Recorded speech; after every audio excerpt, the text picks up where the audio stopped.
तो लंग के ऊपर पाए जाते हैं दो कवरिंग्स, ठीक है, लंग में पाए जाते हैं दो कवरिंग्स। उन कवरिंग्स को बोला जाता है प्लूरा। एक होते हैं आउटर प्लूरा, अंदर बाहर वाली कवरिंग आउटर प्लूरा, अंदर वाली कवरिंग इनर प्लूरा। और ये जो आउटर प्लूरा और इनर प्लूरा है, इनके बीच में ये दोनों ऐसे एक के ऊपर एक नहीं है। जैसे मान लो एक इनर प्लूरा हो गई और ये आउटर प्लूरा, ऐसे नहीं है। अगर मान लो उनको एक के ऊपर एक ही देने थे तो एक ही बड़ा सा मोटा सा लेयर बना लेते ना। तो इनर प्लूरा और आउटर प्लूरा, इन दोनों के बीच में स्पेस पाया जाता है, कैविटी पाई जाती है, उसमें फ्लूइड पाया जाता है, ठीक है। अब लेट्स से मान लो ये आपकी लंग है, तो इस पे आएगी इनर प्लूरा,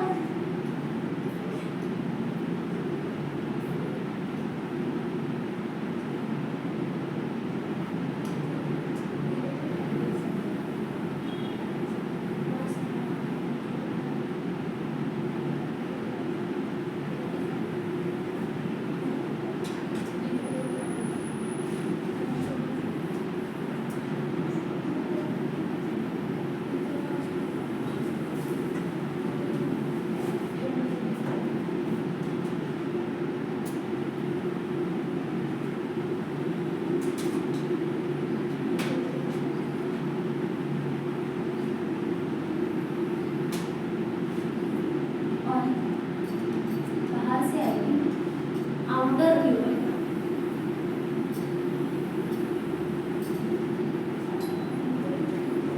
ओके, और ये जो बीच में स्पेस पाया जा रहा है, ये जो स्पेस पाया जा रहा है बीच में, इस स्पेस में पाया जाता है प्लूरल फ्लूइड, ठीक है, यहाँ पे पाया जाता है प्लूरल फ्लूइड। अब ध्यान दो, यहाँ पे बातें मत करो, ध्यान दो। ये लगता इजी है लेकिन बाद में कुछ याद नहीं आता। ये अगर आपके लंग्स है, ठीक है, एक लंग हमने यहाँ पे ड्रॉ की है। लंग के ऊपर पाए जाते हैं दो कवरिंग्स, एक है आउटर प्लूरा, दूसरा है इनर प्लूरा। इससे मान लो ये हो गई अपनी आउटर प्लूरा, आउटर कवरिंग, ये हो गई अपनी ये जो येलो कलर से ड्रॉ की, ये हो गई इनर प्लूरा, ठीक है। अब मुझे एक बात बताओ, ये जो इनर प्लूरा है ये किसके कांटेक्ट में है? ये जो लंग्स के कांटेक्ट में है, ठीक है, डायरेक्टली लंग्स के कांटेक्ट में है। जैसे मान लो ये आपके लंग्स है, उसके ऊपर डायरेक्टली क्या आ रहे हैं? इनर प्लूरा, कुछ भी स्पेस नहीं है, कुछ भी नहीं है, तो inner pleura is in contact with, it is in contact with lungs. और जो आपकी आउटर प्लूरा होगी वो किसके कांटेक्ट में होगी? तो अभी मान लो लंग्स है, लंग के ऊपर, हाँ, अंदर से वो प्लूरल फ्लूइड के कांटेक्ट में, ठीक है, बाहर से वो किसके कांटेक्ट में होगी? जो भी आपके थोरैसिक कैविटी में बाहर जो भी कोई चीजें पाई जा रही है, जो भी ऑर्गन्स पाए जा रहे होंगे, उनके कांटेक्ट में होंगे, ठीक है। मतलब जो आपकी आउटर कवरिंग है लंग की, जो आउटर प्लूरा है, it is in contact with inner lining of thoracic cavity, बोल सकते हो आप। ये अपनी थोरैसिक कैविटी के जो भी चेस्ट रीजन है वो थोरैसिक कैविटी है। तो उस थोरैसिक कैविटी की जो लाइनिंग होगी, मैंने आपको बताया था कि अंदर से जो कवरिंग आती है उसे हम कवरिंग नहीं बोलते, उसे हम लाइनिंग बोलते हैं, और बाहर से जो होता है उसे हम कवरिंग बोलते हैं। तो अगर आप थोरैसिक कैविटी के अंदर की बात कर रहे हो तो उसे आप कवरिंग बोलोगे, नहीं उसे आप लाइनिंग बोलोगे। और इसे हम कवरिंग इसलिए बोल रहे हैं क्योंकि ये लंग्स के बाहर से आ रहा है, इसे आप कवरिंग बोलोगे। और जो अपनी बॉडी है उसके अंदर से लाइनिंग आएगी, ठीक है। तो जो आपकी ये आउटर प्लूरा है ये किसके कांटेक्ट में होगी? लाइनिंग्स ऑफ थोरैक्स या थोरैसिक कैविटी के लाइनिंग्स के कांटेक्ट में आउटर प्लूरा और inner pleura will be in contact with lungs. Clear है बात? और अगर आप आउटर प्लूरा के अंदर की साइड देख रहे हो तो वो तो ऑब्वियस है, प्लूरल फ्लूइड के कांटेक्ट में है। और ये इनर प्लूरा के बाहर की साइड किसके कांटेक्ट में? प्लूरल फ्लूइड के कांटेक्ट में है, ठीक है। तो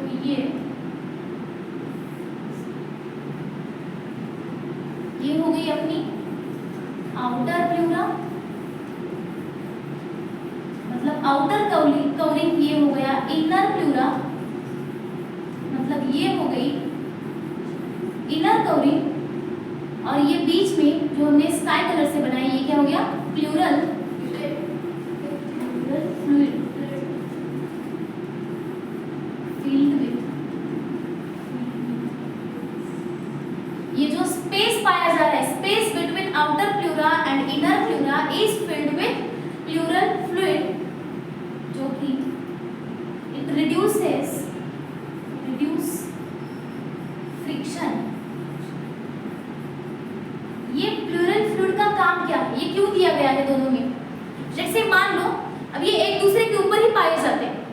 भी फ्रिक्शन आता या कोई जर्क आता तो ये फ्रिक्शन यहाँ पे होता ना, ठीक है, तो उसका इफेक्ट लंग्स पे तो दिखाई देता।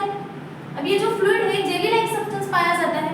अभी मान लो आपने पॉलीथीन ली है, कोई भी चीज़ ली है, आपने पॉलीथीन ली, ठीक है, उसमें कोई टूटने वाली चीज़ रखी है आपने, और आप क्या कर रहे हो, उसको बाहर से मार रहे हो किसी चीज़ से, ठीक है, जर्क आ रहा है बाहर से कोई, तो अंदर की चीज़ टूट जाएगी। अभी आपने क्या किया है, मान लो उसी चीज़ को आपने एक बॉक्स में रखा, ठीक है, उसके बाहर एक पॉलीथीन डाली, ओके, उसके बाहर एक पॉलीथीन डाली, और उसके बाहर आपने क्या किया, मतलब पॉलीथीन, एक पॉलीथीन डाली, मतलब आपने इनर फ्लूइड डाला। इमेजिन करो आप एक बॉक्स लिया, उसमें कोई भी चीज़ टूटने वाली चीज़ डाली है, उस पर आपने एक पॉलीथीन लगा ली, मतलब वो पॉलीथीन क्या है, इनर फ्लूरा।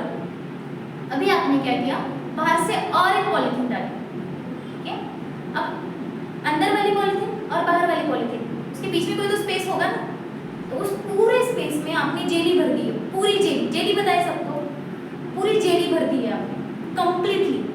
अब आप क्या करो, बाहर से मारो, अंदर वाली चीज़ टूटेगी नहीं, टूटेगी, जेली भर दिया ना आपने, तो जो जेली है वो क्या कर रही है, जो भी कुछ जर्क आ रहा है, जो कुछ फ्रिक्शन होने वाला है, उसको रिड्यूस कर रहा है ना, जर्क खुद एब्जॉर्ब कर रहा है, अंदर तक जाने दे रहा है, वो नहीं जाने दे रहा। अगर आप कोई इलेक्ट्रॉनिक्स की चीज़ें लाते हो घर पे, टीवी, फ्रिज, जैसे एकदम प्रॉपरली पैक्ड आता है, उसमें थर्माकोल आता है, वैसे ही तो जैसे अपने अभी जेली का एग्जाम्पल देखा, तो एग्जैक्ट यहाँ पे ये जो अपना फ्लूइड है वो काम करता है। समझ में आई बात? तो लंग की कवरिंग आपको समझ में आई। देखो लंग्स के ऊपर दो कवरिंग पाए जाते हैं, inner pleura it is in contact with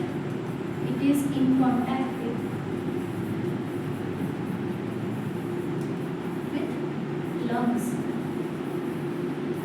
और आउटर प्लूरा किसके कॉन्टैक्ट में है, it is in contact with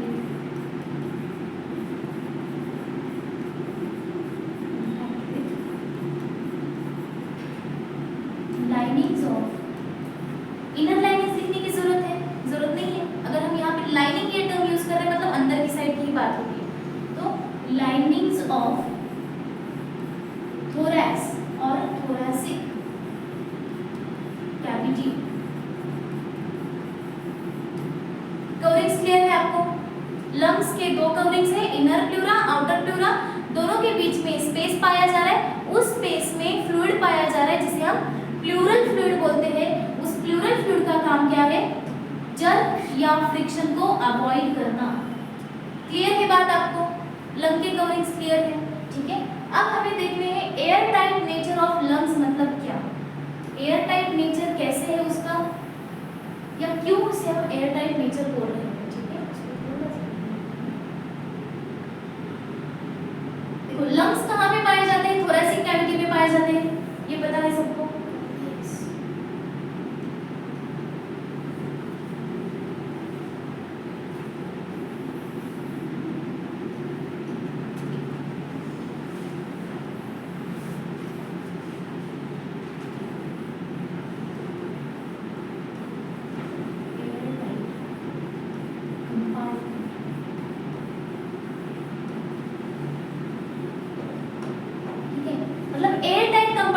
पाया जा रहा है। अब देखो थोरैसिक कैविटी में लंग्स पाया जा रहा है, ठीक है, क्लियर है बात।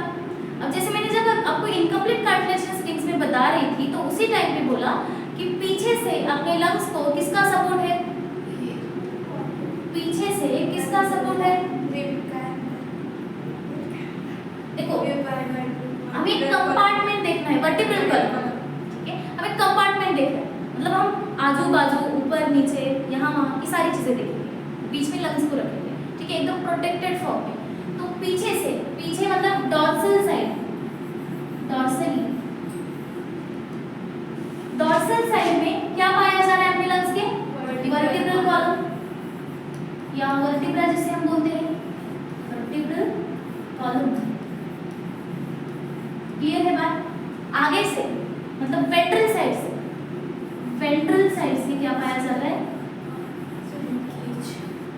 देखो वेंट्रल साइड से पाया जाता है स्टर्नम। स्टर्नम क्या होता है बताती हूँ आपको, डोंट वरी। स्टर्नम, रिबकेज पता है आपको, रिबकेज, यस, ऐसा दिखने वाला स्ट्रक्चर, ऐसे ऐसे है ना, पतले लोगों के तो ये काउंट भी कर सकते हैं, खुद की काउंट कर सकते हैं ना, एक एक एक एक यहाँ पे नहीं, यहाँ देखो, ये रिबकेज है आपका, है ना, मतलब हमारा रिबकेज है ये, ठीक है। आप बोलोगे मैम आपका बोल रहे हो आपके पास, मतलब ये हमारा रिबकेज है ह्यूमन बीइंग का। ये दिख रहा है आपको स्ट्रक्चर, ये खंजर जैसा स्ट्रक्चर, यस। ये बीच वाली हड्डी दिख रही है आपको, ये वाली, तो ये वाला जो स्ट्रक्चर है इस बोन का नाम है स्टर्नम, ठीक है। तो डॉर्सली वर्टिब्रल कॉलम आ रहा है, आगे से ये खंजर जैसा बोन जो है इस बोन को बोला जाता है स्टर्नम। तो वेंट्रली अपने लंग को सपोर्ट करने के लिए कौन है, स्टर्नम। और लैटरल साइड में, लैटरल आजू बाजू में क्या है अपने लंग्स के, भी बनाया था मैंने अभी, रिबकेज, रिब्स है, ठीक है, मतलब वो रिबकेज बन रहा है। तो लैटरली क्या पाया जा रहा है, रिब्स पाए जा रहे हैं।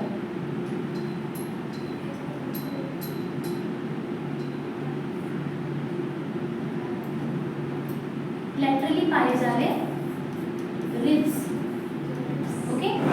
अब बाकी क्या रहा, पीछे से देखा, आगे से देखा, लैटरली देखा, अब बिलो, नीचे, यस, बिलो मतलब नीचे क्या पाया जा रहा है, डायफ्राम, जी साइलेंट है, डायफ्राम मत बोलना, ठीक है, डायफ्राम, सॉरी डायफ्राम, मैं खुद ये पूरी। अब मुझे एक बात बताओ, डॉर्सली देखा, वेंट्रली देखा, लैटरली देखा, बिलो देखा, क्या बाकी है, नीचे से देखो, ऊपर से बाकी है ना। वेंट्रल मतलब आगे से देखना, डॉर्सल मतलब पीछे से, बिलो मतलब नीचे से, ऊपर से बाकी है। ऊपर से कोई मतलब क्यों नहीं है बताओ, देखो कंपार्टमेंट मतलब उसको हम ना ऐसे जैसे किसी पंछी की तरह लंग्स को हम ऐसे बांध के रख रहे हैं, जैसे पिंजरे में बांध के रखा है, सारी तरफ से उसको पकड़ के जकड़ के रखा है हमने, ऊपर से क्यों नहीं पकड़ा बताओ, ग्रेविटी तो नहीं, ग्रेविटी का नहीं, अरे ग्रेविटी कैसे खींच रही है ग्रेविटी, हमें पैर में आ जाती फिर लंग्स, बताओ ऊपर से कोई कुछ नहीं, कारण कि ते हे जायला पाहिजे नहीं। अब देखो थोड़ा नोटिस करो, नहीं कंपार्टमेंट बना रहे हैं हम, फेफड़े हिलने नहीं चाहिए जगह से हिलने नहीं चाहिए, ऊपर से कोई चीज क्यों नहीं लगाई बताओ, आपके पास है आंसर। और तुम थोड़े ना कैसे नहीं थोड़ा और पास में वापस आंसर के बताओ, देखो मैं क्लू दे रही हूँ, फेफड़े हिलने नहीं चाहिए, और तुम अपना से नहीं बोलने का नहीं है उसमें।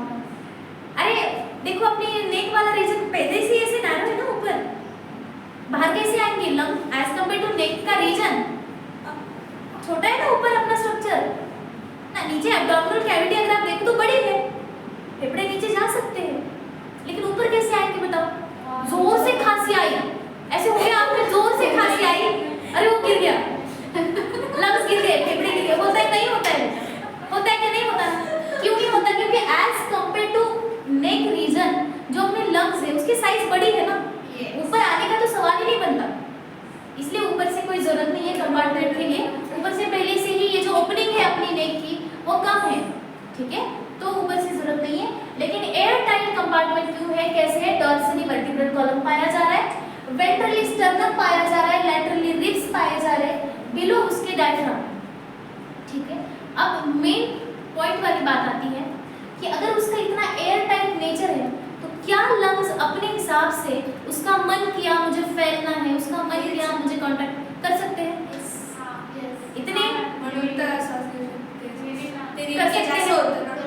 हाँ कुछ अगर आपने फिजियोलॉजिकल चेंजेस नहीं लाए तो कर सकता है, मतलब ये रिब केज को पूछे बगैर, ये डायफ्राम को पूछे बगैर, ये स्टर्नम को पूछे बगैर क्या वो कर सकता है, ये तीनों अगर इसको कोऑपरेट ना करे तो क्या लंग खुद को फैला सकता है, नहीं फैला सकता ना, क्योंकि ये डायफ्राम तो मस्कुलर होता है, मस्कुलर होता है, अगर मान लो ये डायफ्राम उसको कोऑपरेट ना करे, रिब्स उसको कोऑपरेट ना करे, स्टर्नम उसको कोऑपरेट, ये पिंजरे के जैसे है, ये पिंजरा है, ठीक है, उसके अंदर कोई बर्ड है, अगर उस बर्ड को उड़ना है तो उसकी परमिशन लेनी पड़ेगी ना, तो जब तक ये रिब केज लिफ्ट अप नहीं होता या इसकी वॉल्यूम नहीं बढ़ाता, क्या लंग्स की वॉल्यूम बढ़ेगी, नहीं बढ़ेगी, ठीक है। तो क्या हम ऐसे बोल सकते हैं लंग्स वॉल्यूम या वॉल्यूम ऑफ लंग्स, ठीक है, depends on volume of rib cage. Yes, obviously हम बोल सकते हैं ना कि लंग की जो वॉल्यूम है वो किस पे डिपेंड है, रिब केज की वॉल्यूम पे डिपेंड है।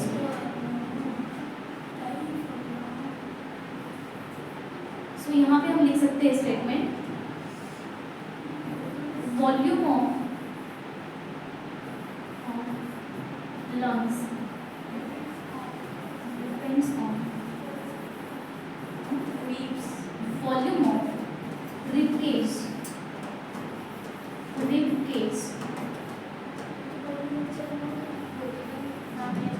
केज मतलब पता है आपको, ठीक है, केज मतलब पता है ना आपको, जैसे कि पिंजरा है उसमें अपने लंग्स है, उनकी वॉल्यूम बढ़ेगी तो अपने लंग की वॉल्यूम बढ़ सकती है, एंड पहले उसकी वॉल्यूम बढ़ानी होगी, फिर लंग की वॉल्यूम बढ़ानी होगी, फिर इनहेल होगा, ठीक है, एंड फिर वो सारी चीजें जो है हम अगले लेक्चर में देखेंगे कि कौन से मसल्स रेस्पिरेशन में, देखो ये सारी चीजें तो हमने देखी ही, लेकिन ये सारी बोन्स की बातें चल रही है ना, मसल्स भी तो होंगे उनमें जो उनको लिफ्ट अप करने में हेल्प करेंगे, तो कौन से मसल्स इस रेस्पिरेटरी सिस्टम में इन्वॉल्व होते हैं वो चीजें और mechanism that will continue tomorrow.